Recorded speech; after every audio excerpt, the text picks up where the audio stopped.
Puji Tuhan, suatu sukacita yang besar bisa kembali lagi kita dapat renungan.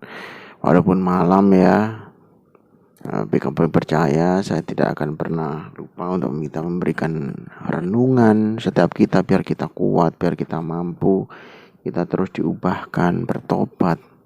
Kuncinya cuma satu, tujuan kita cuma satu, hidup dipulihkan, hidup berhasil, hidup sukses. Itu saja yang kita cari. Hidup berkenan di hadapan Tuhan pasti sukses. Oke, kita tundukkan kepala. Bapa, kami mengucapkan terima kasih Tuhan, Engkau Allah yang menuntun kami, membimbing kami, menempatkan kami pada garis sampai hari ini. Itu semua karena pemeliharaan Tuhan, semua karena karunia Tuhan, semua karena berkat Tuhan yang melimpah dalam hidup kami. Untuk itu Tuhan, terus jangan pernah tinggalkan kami, pegang kami dengan tangan kanan-Mu yang membawa kemenangan. Terima kasih Tuhan, di dalam nama Tuhan Yesus, haleluya, amin. Nah, kita masuk di dalam 2 Tawarik pasal yang ke-14. Ini ayat firman Tuhan ini keren sekali bagi kita hari-hari ini yang hari-hari ini mengalami suatu tekanan hidup. Hari ini Anda mempunyai banyak lawan. Hari ini apapun lawanmu, masalahmu apa hari ini, firman Tuhan ini tolong didengarkan baik-baik. Anda yang butuh kekuatan, Anda yang butuh penghiburan, Anda yang butuh energi masuk, asupan gizi firman Tuhan yang bergizi untuk meningkatkan iman Anda. Ini keren, kekhawatiran Anda, ketakutan Anda akan hapus setelah dengar firman Tuhan ini.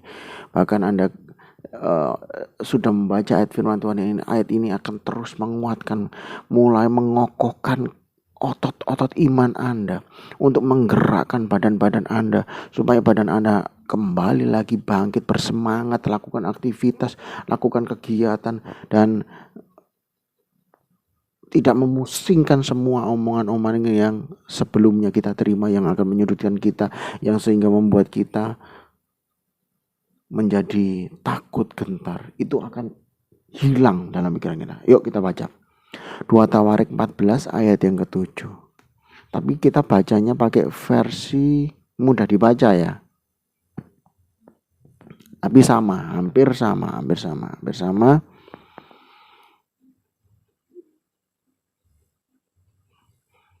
2 Tawarik 14 ayat yang ke-11. Kemudian Asa berseru kepada Tuhan Allahnya, "Ya Tuhan, selain daripada Engkau tidak ada yang dapat menolong yang lemah terhadap yang kuat.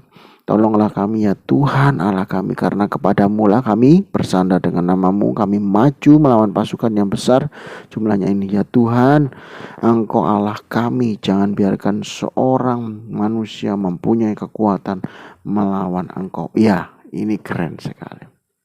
Ayat firman Tuhan ini keren sekali.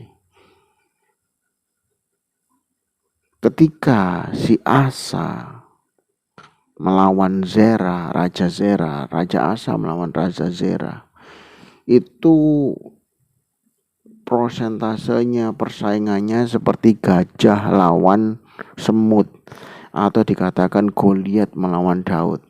Bukan cerita beneran, maksudnya kiasannya seperti itu. Dari jumlah sudah jelas.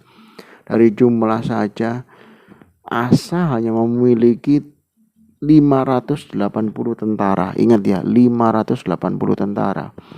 Dan Zerah dengan kerajaannya yang hari itu dipimpin, yaitu Ethiopia, itu membawa 1.580 dengan 1.000 banyakan mana. Itu 2 kali lipat. Dan itu bukan tentara ecek-ecek, tentara pilihan. Belum lagi ditambah dengan 300 kereta perang, pakai kereta perang. Sedangkan mereka yang itu lawannya daripada Ethiopia, yaitu di pihak Yehuda, Raja Asa cuma bawa 580. Itu sudah ditambah sama keturunan Benyamin. Perbandingannya jomplang bukan? Satu menghadapi 2 orang tentara pilihan yang badannya bukan kecil-kecil, badannya itu besar-besar. Segala sesuatunya kalau dari segi prediksi, segala sesuatunya sudah diprediksi, dari kekuatan, kemudian ke kuantitas, dari jumlah kalah banyak, terus kemudian skill banyak. Ethiopia itu bukan tentara yang ecek-ecek, tentara yang sanggup berperang. Dan pada waktu itu Yehuda itu sudah lagi terpecah-pecahnya, lagi hancur-hancurnya, lagi diproses Tuhan. Kerajaannya terbelah menjadi dua. Israel dari kerajaan Salomo terbelah menjadi dua. Ada yang namanya kerajaan Israel, ada yang namanya kerajaan Yehuda. Sudah terbelah jadi dua. Ini masih untung-untungan ditambahi Benyamin. Kalau tidak pakai Benyamin tentaranya cuman bawa 200. Itu berapa puluh kali lipat dengan tentara Ethiopia yang jumlahnya 1000. Tetapi disinilah Asa tahu akan kelemahannya. Tuhan proses dirinya dia. Proses yang lama tidak dia lupakan. Dikatakan di sini ayat yang kedua, Asa itu melakukan apa yang baik dan benar di mata Tuhan. Dia bukan cari manusia. Hari-hari ini kita jangan cari manusia saat kesulitan. Cari wajah Tuhan. Dia adalah alasan kita hidup. Dia adalah alasan untuk kita bertahan. Dia adalah alasan untuk kita bisa membalikkan keadaan. Dia adalah alasan untuk kita bisa lakukan perkara yang besar. Untuk cakap menanggung segala sesuatunya. Dia ada alasan. Dia itu siapa? Yesus Kristus. Andalkan dia. Asa andalkan Tuhan. Saat situasi terjepit, dia tidak mengandalkan manusia, tidak mengandalkan pertolongan yang lain. Kalau Benyamin mau bantu, monggo, enggak apa-apa, silahkan bantu. Jadi istilahnya pasukan saya dari 200 jadi ditambah 380 jadi 580. Enggak apa-apa bantu. Tetapi ini bukan tentara yang siap perang. Ini sudah terpecah loh. Mereka sudah terpecah kerajaannya. Dari kerajaan Salomo yang begitu besar, begitu megah, terhubung dengan negara-negara yang lainnya, punya tentara di setiap wilayah, punya tentara di negara-negara lainnya. Karena Salomo punya kerjasama dengan negara-negara lain menghormati dia. Dan itu mengakibatkan kerajaan Salomo begitu megah, tentara-tentaranya begitu elok. Dan hari ini nyatanya tidak ada tentara yang siap karena sudah terpecah dalam keadaan lagi turun. Saat turun ini, Asa tahu benar sifat yang Tuhan mau. Asa tahu benar karakter yang Tuhan mau. Asa tahu benar rencana yang Tuhan mau. Dia tidak andalkan siapapun. Dia hanya andalkan Tuhan. Di depan mata kita, mungkin kita juga mengalami hal yang sama. Pak Pendeta, gak mungkin saya bisa ini. Pak Pendeta, gak bisa ini. Penyakit kah? Problem kah? Tantangan kah? Masa depan kah? Anda seperti melawan situasi yang sulit. Anak remaja, pemuda. Jangan bilang Anda tidak punya harapan. Anda punya pengharapan. Ini belajar sama Raja Asa. Gak mungkin saya bisa masuk sekolah itu. Bisa. Saya ajak untuk kita beriman. Asa mengalami situasi yang sangat kritis. Kerajaannya sudah terpecah.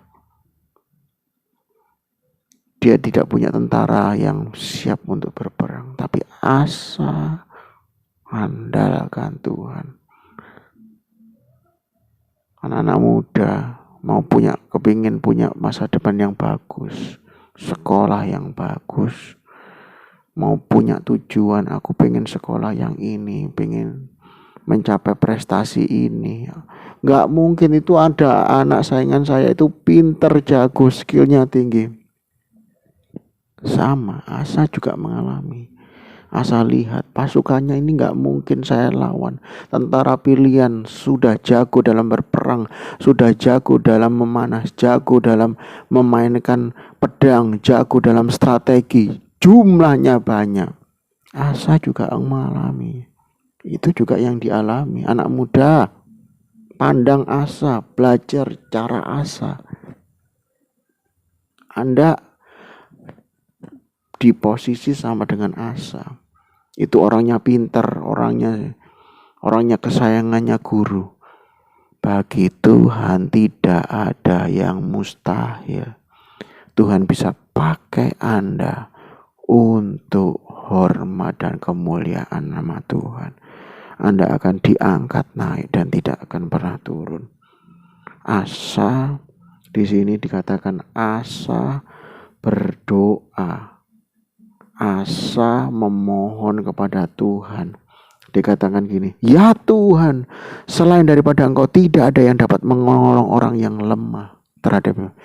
Tidak ada orang, tidak ada Tuhan lain selain Tuhan yang kita sembah, Yesus Kristus, yang sanggup menolong setiap kita yang lemah untuk bisa mengalahkan yang kuat. Tangkep ini ya, tangkep ini. Kita lemah. Kita menyadari kita lemah. Jangan kita pakai kelemahan ini jadi alasan, enggak. Tapi pakai kelemahan ini untuk menghadap kepada Tuhan. Sebab kata firman Tuhan, di dalam kelemahanku, kuasa Tuhan menjadi sempurna. Tuhan suka kita yang lemah-lemah cari Tuhan. Tuhan suka kita-kita yang tertindas untuk cari Tuhan. Karena apa? Itulah waktunya Tuhan untuk menunjukkan kekuatan Tuhan. Kalau kita kuat, kita sudah sempurna. Apakah Tuhan adakah bagian Tuhan untuk Tuhan menunjukkan kuasanya? Tidak ada. Wong kamu sudah sempurna. Wong kamu sudah berskill. Kamu sudah hebat. Kamu sudah kaya. Kamu sudah hebat, kamu sudah luar biasa, kamu sudah terpandang, kamu sudah punya posisi jabatan. Tidak ada. Tidak ada bagian Tuhan untuk Tuhan menunjukkan kuasanya. Tapi bagi kita hari-hari ini yang lemah, jangan takut. Memang Anda di posisi itu supaya gunanya Anda punya ruang untuk dipersilahkan Tuhan berkreasi di dalamnya. Tidak mungkin, justru yang tidak mungkin itulah ruang Tuhan untuk Tuhan mengadakan mujizat. Saya sudah sakit bertahun-tahun seperti ini, Pak Pendeta. Saya tidak sembuh-sembuh. Justru disitulah Tuhan akan tunjukkan kuasanya. Mujizat. Dalam kelemahan itulah Tuhan akan berkreasi. Kalau Anda kuat, Tuhan tidak punya ruang untuk Tuhan melakukan mujizat. Ketika Anda lemah, disitulah orang melihat Anda. Wah, nggak mungkin ini, Pak. Prediksinya nggak mungkin. Dokter mengatakan, aduh, nggak mungkin ini. Situasinya sudah kritis. Nggak bisa, ini nggak bisa disembuhkan. Saya dulu juga mengalami seperti itu. Saya divonis dokter hepatitis. Stadium akhir. Saya sudah muntah darah 2 kali. Istri saya pun sudah agak jarak jauh sama saya karena hepatitis itu menular. Tapi disitulah karena kita mengandalkan Tuhan, saya stop berobat. Saya di rumah. dirawat istri semampunya. Istri saya sudah menyerahkan semua keputusan kepada Tuhan. Rela nggak rela, tapi berharap suaminya tetap hidup. Suaminya tetap bangkit. Imannya tetap bangkit. Anak-anak jaga di depan. Ayo Pi, semangat. Bisa Pi, sembuh. Setiap waktu istri saya berdoa. Istri saya itu istilahnya kalau dibilang ini sudah katam ya, sudah towok, sudah apa istilahnya, sudah puas dengan yang namanya proses dari Tuhan. Saya mengalami proses istri saya. Bukan hanya itu, pernah saya juga luka sampai kaki saya bau busuk. Istri saya ngerawat dengan kasih dan sayang. Istri saya ini kalau saya bilang kasihan, prosesnya keras, tapi beliau bisa lihat mujizat Tuhan dinyatakan. Justru dalam kelemahan saya, disitulah mujizat. Hepatitis saya bersih sampai hari ini. Ya tetap menjaga, harus dijaga. Staminanya harus dijaga, ya tetap harus jaga. Nggak boleh teledor, nggak boleh sampai kejadian sampai kayak dulu lagi. Kasihan anak-anak. Memang kalau belum waktunya Tuhan, belum waktunya Tuhan. Percaya, andalkan Tuhan. Anda akan terima kekuatan daripada Tuhan. Andalkan Tuhan, Anda akan dapat mujizat. Andalkan Tuhan, yang lemah akan jadi kuat, yang miskin akan jadi kaya. Andalkan Tuhan. Anda udah pusing bisnis Anda hari-hari ini sepi dan lain sebagainya. Andalkan Tuhan. Justru disitulah Anda mengatakan, Tuhan, Anda angkat tangan, Tuhan, aku gak kuat Tuhan, modalku sudah habis Tuhan. Tapi disitulah kuasa Tuhan bekerja secara dahsyat. Walaupun gak melihat mujizat hari itu juga. Tapi ketika Anda mulai mengandalkan Tuhan, Tuhan lagi bekerja. Malaikat, tolong bantu anakku yang satu ini. Malaikat mulai turun. Disitulah mujizat mulai dibuat suatu cara. Ada satu kesaksian ya, bukan hanya saya mengalami mujizat. Ada seseorang anak minta doa kepada saya. Saya pengen bekerja, Pak Pendeta. Kemudian dia melamar pekerjaan bertahun-tahun belum dapat ya. Dia sudah ngajukan di tempat itu, belum dapat juga. Ketika kita berdoa, kita sepakat. Dia mungkin dulu mengandalkan pakai cara-cara kemampuan dia, kemampuan skill dia. Tapi perusahaan itu tidak bergeming, tidak menjawab satu patah kata pun. Tidak ada WA, tidak ada panggilan untuk anak itu bisa diambil lagi. Diambil, maksudnya bukan diambil lagi, diambil untuk jadi bagian perusahaan, diterima jadi bagian perusahaan. Nggak ada panggilan, nggak ada WA, nggak ada apa-apa. Tapi ketika kita mengandalkan Tuhan, beda hasilnya kawan, beda hasilnya Bapak Ibu Saudara yang dikasihi Tuhan, beda semuanya anak remaja pemuda. Kuasa Tuhan lebih bisa menerobos pintu-pintu yang sulit. Dan anak itu dipanggil. Dan anehnya dalam interview dikatakan gini, kamu kok gak bosan-bosan ya ngirimkan lamaran pekerjaan ke perusahaan kami. Lamaran pekerjaanmu itu loh ada beberapa. Tapi ketika berdoa, lamaran itu diterima. Sampai perusahaannya berkata seperti itu loh ya. Dia dikatakan seperti itu. Kamu gak bosan-bosan ya lamaran. Sampai akhirnya kamu diterima. Iya, ketika berdoa, dia diterima. Sebelumnya dia tidak berdoa, tidak diterima. Sudah mencoba berulang-ulang. Doa membuat segala sesuatu jadi berubah. Doa itu apa? Komunikasi kepada Tuhan. Doa itu apa? berbicara kepada Tuhan. Doa itu apa? Satu komunikasi dengan Tuhan, satu ucapan yang terucap, permohonan kepada Tuhan. Kita berkeluh kesah kepada Tuhan. Kita mengatakan kita tidak mampu, biar Tuhan saja yang bekerja. Itulah doa. Hari ini doa gak penting, keliru besar kita. Doa itu penting. Doa itu kalah dengan kita cari cara lewat pertolongan manusia. Enggak. Pertolongan manusia itu sudah amat tidak mungkin di situasi terjepit. Hanya Tuhanlah yang mampu menolong setiap kita di situasi yang genting.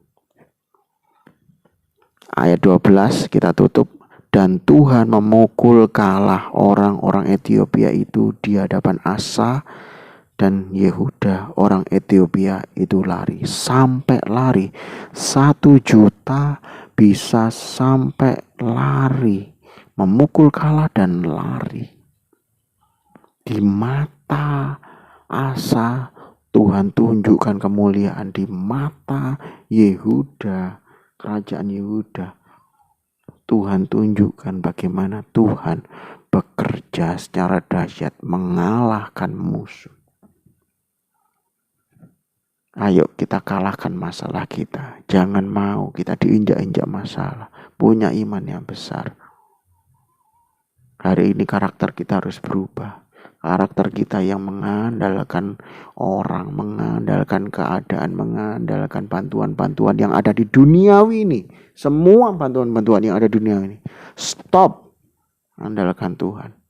Kerja ya tetap, aktivitas. Jangan kita sampai kena masalah terus kemudian kita depresi, tidak kerja. Keliru itu tambahan. Harus tetap aktivitas kerja. Masalah yang gak mampu, serahkan sama Tuhan. Berdoa, ambil waktu. Jangan malah kita ndak respect dengan keadaan kita, malah kita cuek dan kita ndak pernah doa. Keliru malahan. Masalah